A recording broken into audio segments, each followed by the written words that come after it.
मित्रांनो, मी आता बनवणार आहे बोंबिलांचा ठेचा। त्याकरता मी भाजून घेतलेले आहे बोंबील। त्याकरता लागणार आहे आपल्याला भाजून घेतलेली हिरवी मिरची। बोंबिलचा ठेचा बनवण्याकरता मी भाजून घेणार आहे थोडे 2-3 टमाटर। भाजण्याकरता मी सोडणार आहे काही प्रमाणात तेल। भाजलेली हिरवी मिरची आणि लसूण मी ठेचून घेणार आहे, छान बारीक करून घेणार आहे। छान प्रकारे आपली लसूण आणि हिरवी मिरचीचा ठेचा झालेला आहे। त्यात सोडणार आहे मी आता भाजलेले टमाटर। ते सुद्धा मी छान प्रकारे असे ठेचून घेणार आहे। छान प्रकारे आपलं हे सर्व मिश्रण मिक्स झालेलं आहे। तयार झालेल्या सर्व मिश्रणाला मी आधी तळून घेणार आहे। त्याकरता सर्वात प्रथम टाकणार आहे मी तेल।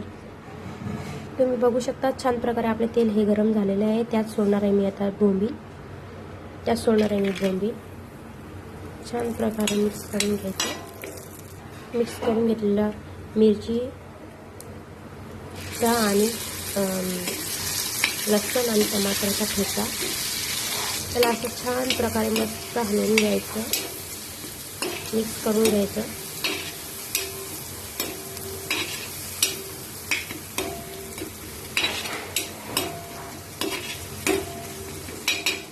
त्यात टाकणार आहे मी चवीनुसार मीठ। छान प्रकारे आपला हा ठेचा झालेला आहे। त्यात सोडणार आहे मी वरतून कोथिंबीर।